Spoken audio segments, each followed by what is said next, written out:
स्वच्छ शहर का सपना तभी साकार होगा जब जनप्रतिनिधि और आम नागरिक मिलकर इसकी जिम्मेदारी निभाएंगे।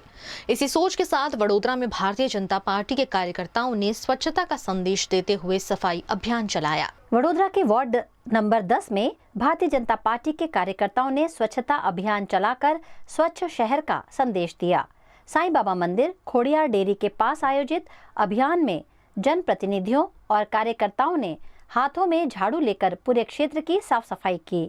आज स्वच्छताનું આયોજન કરવામાં આવ્યું છે। ભારતીય જનતા પાર્ટી કેન્દ્રીય નેતૃત્વ અને ગુજરાતનું નેતૃત્વએ વડોદરા શહેરની સમગ્ર ટીમ અમારા ડૉક્ટર જયપ્રકાશ સોની સાહેબના માર્ગદર્શન હેઠળ સ્વચ્છતાનો દર રવિવારે મહિનાના પહેલા રવિવારે સ્વચ્છતા અભિયાનનો કાર્યક્રમ રાખેલ છે અને સ્વચ્છતા માટે હવે બહુ કડક આદેશ આપ્યો છે। સ્વચ્છતા દરેક નાગરિકોએ બી જાગૃત રહેવાની જરૂર છે। કચરાની ગાડી હવે રેગ્યુલર થઈ ગઈ છે તો કચરો રોડ પર ના નાખવો જોઈએ। એટલે સ્વચ્છતા માટે ખૂબ જ કડક સંદેશ આપે છે મુખ્યમંત્રીશ્રીએ બી આપ્યો છે।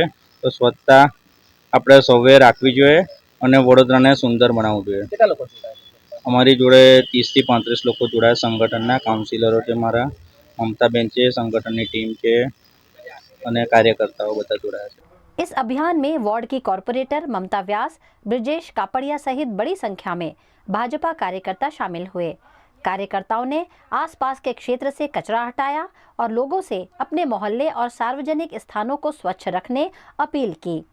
इस अवसर पर ब्रिजेश कापड़िया ने कहा कि स्वच्छ वडोदरा और स्वच्छ शहर का निर्माण तभी संभव है जब हर नागरिक स्वच्छता की जिम्मेदारी समझे और नियमित रूप से इसमें भागीदारी निभाए। जनप्रतिनिधियों ने भी नागरिकों से स्वच्छता अभियान को जन आंदोलन बनाने और शहर को साफ सुथरा रखने में सहयोग करने का आग्रह किया।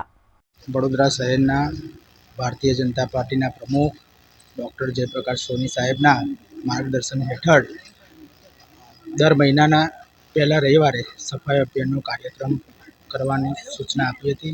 ए प्रमाणे अमे वार्ड नंबर 10 में सफाई अभियानનો कार्यक्रम राख्यो।